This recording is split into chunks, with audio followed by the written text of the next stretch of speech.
Even high-concept family comedies like the 1990 holiday classic, Home Alone, and its sequels have a heartfelt nostalgia at their core. Kevin McAllister wishes for his family to disappear at Christmas, and as far he understands the next morning, that's exactly what happens. For Kevin, it's a short-lived dream come true, as he soon realizes how much he loves and misses his parents and older siblings. For his parents, John Hurd and Catherine O'Hara, it's their worst nightmare come to life, but one with a happy ending. Their reunion at the end of the film underlines how important it is to value family, as we never know when we might not see them again. For many families, watching Home Alone is itself a holiday tradition. Those who were children when the first film came out might now have children of their own to delight in Kevin's slapstick battles against the incompetent wet bandits. The film's actors become family friends of a sort who visit once a year. Their 1990 selves are preserved like insects in ember, but in real life all of them have aged, and some are no longer with us. Here is a list of Home Alone actors you may not know have passed away. Subscribe to the channel. Let's start. Tell him to count their kids again.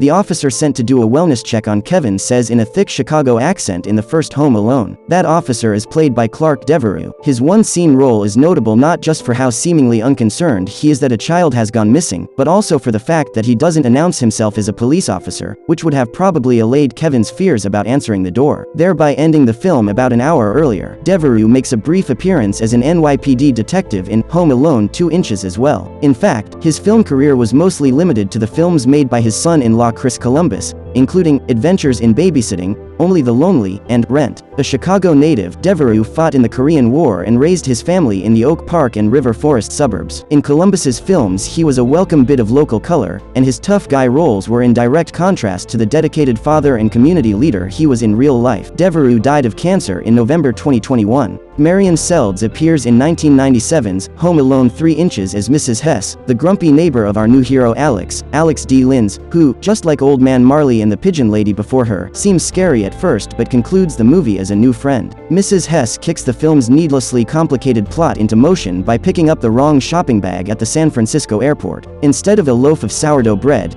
she now has a remote control car toy, which she gives to Alex as payment for shoveling her driveway badly. Little do they know, however, that the toy contains a state-of-the-art microchip bound for North Korea, and a group of bumbling international smugglers is breaking into neighborhood houses looking for it. Seldes' career on screen spanned 7 decades and over 100 film and television roles. Like many theater actors, she was a mainstay on television during its golden age, making multiple appearances on General Electric Theater, Kraft Theater, Omnibus, and more. In later years she would be recognizable to audiences as the mother of Murphy Brown and of Mr. Big on Sex in the City. Her main love, however, was the stage. Seldes was nominated for 5 Tony Awards across her career, winning for Edward Albee's play, A Delicate Balance, in 1967 and receiving a Lifetime Achievement Award in 2010. She was a longtime educator at Juilliard and Fordham University in New York, counting Robin Williams, Laura Linney, Viola Davis, and more as pupils. Seldes died in 2011 at age 86. Longtime comic actor Eddie Bracken plays Mr. Duncan, the kindly owner of Duncan's toy chest in Home Alone 2, Lost in New York. Christmas is naturally the busiest time of year down at the toy chest, and kindly old Duncan is planning to donate his profit, a giant crate full of cash kept in plain sight inside the store, to a children's hospital, that is, if the wet bandit don't steal it first. Luckily, Kevin McAllister is in town to foil their larcenous scheme. A native New Yorker, Bracken got his start on Broadway in the 1930s. He made a number of films with director Preston Sturges, including 1944's The Miracle of Morgan's Creek and Hail the Conquering Hero. After 1953, Bracken mostly left his film career behind to concentrate on theater and television. He appeared on Broadway in The 7-Year Itch, The Odd Couple, and Hello,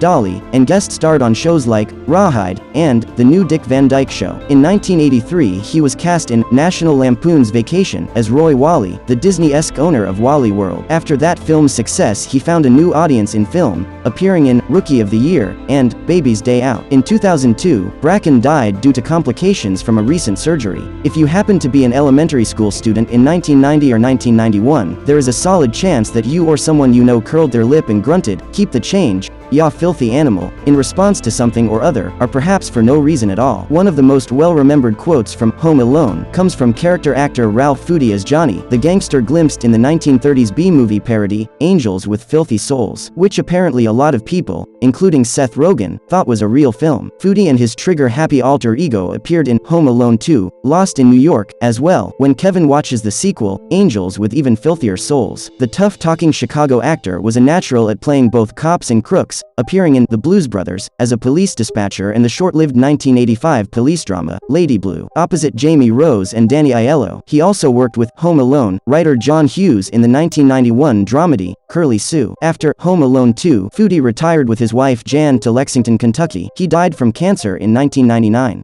Veteran stage and screen actress Billie Bird makes a cameo in Home Alone as Irene, whom Kate McAllister, Catherine O'Hara, tries to buy a plane ticket from in order to get back to Chicago. In exchange for taking a later flight, Kate offers the woman $500, a first-class upgrade, a pocket translator, a fake Rolex, a ring, and her earrings. When that fails to sway the woman's husband, Bill Erwin, Kate appeals to their emotional side. Born in Pocatello, Idaho and raised in an orphanage, Bird was getting laughs on the vaudeville stage as early as age 7. She spent decades racking up small roles in film and television while simultaneously appearing on stage in plays and variety and burlesque pieces that she often wrote herself. During the Vietnam War, she did USO tours with her solo comedy show, Flying High with Billie Bird, and was made an honorary Green Beret for her efforts. Despite being a literal showbiz lifer, Bird's most recognizable roles came in the last decade or so of her career. She worked with John Hughes in 16 Candles, before Home Alone, and afterwards in Dennis the Menace, once again alongside Bill Erwin. In 1988, she appeared in another early millennial holiday classic, Ernest Saves Christmas, then booked the most substantial role of her career on the Judd Hirsch hit sitcom, Dear John, which ran for 4 seasons. Bird died in 2002 from complications due to Alzheimer's disease. She was 94. Actor Bill Erwin plays Irene's husband Ed, who is impatient to board the plane and immune to Kate's bribes. She's got her own earrings, a whole shoebox full of them, dangly ones. It is only after Kate admits how desperate she is to get on the plane that Ed relents. It is a brief but pivotal scene,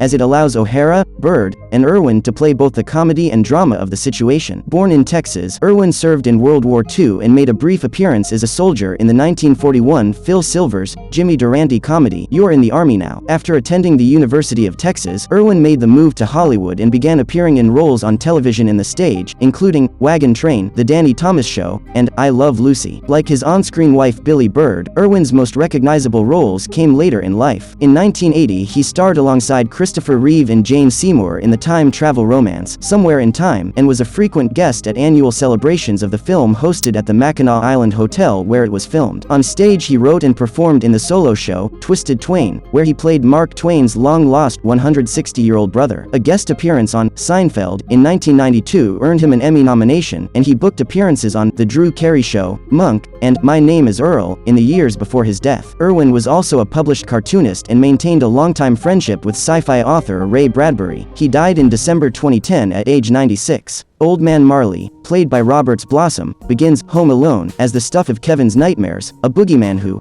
according to Kevin's brother Buzz, Devin Rattray, murdered his entire family and salts the neighborhood streets in order to mummify their buried bodies. Kevin's fear of Old Man Marley is all-encompassing until they encounter one another at a Christmas pageant performance at the local church. It turns out, Marley is nothing more than a lonely old man estranged from his son and granddaughter, someone who could benefit from Kevin's somewhat condescending, childlike wisdom. The intense-looking Blossom was an actor and poet. After serving in World War II, he moved to New York in the 1950s and booked roles on Naked City and Studio One. Many of his most notable roles came in the 1970s. He starred as a serial killer based on Ed Gein in the horror film Deranged, and appeared in Escape from Alcatraz and Close Encounters of the Third Kind, where he played a UFO witness who also claimed to have seen Bigfoot. The 1980s and 90s saw him rack up a number of strange old man roles in The Last Temptation of Christ, John Carpenter's Christine, and Sam Raimi's Western, The Quick and the Dead. In 2000, a documentary was made of his life, James Abee's Full Blossom. Blossom died in 2011 at age 87. So much of the heart in the first 2 Home Alone films is in the relationship between Kevin and his mother that it can be easy to forget that he has a father too, Peter, played by actor John Hurd. It's never clear exactly what Peter does for a living to afford such a large home in suburban Winnetka and international flights for the extended family. The film's novelization mentions that he is a businessman, but delves no further into what that might mean. But he appears to be a caring and attentive dad to Kevin and his 4 other kids, even if he misses out on the big emotional moments that mother and son share. Hurd got his start on stage in the 1970s, appearing in off-Broadway and regional theater productions such as the premiere of David Robb's war drama, Streamers. It was a Shakespeare in the Park production of Othello that attracted the attention of director Ivan Passer, who cast Hurd in the title role of the 1981 post-Vietnam drama, Cutter's Way, in which he, alongside Jeff Bridges, gave one of the all-time great underseen performances of the era. Hurd followed that up in collaborations with many of the best directors of the 1980s, including Paul Schrader in Cat People, Martin Scorsese in After Hours, and Penny Marshall in both Big and Awakenings. He worked consistently throughout the 1990s and 2000s,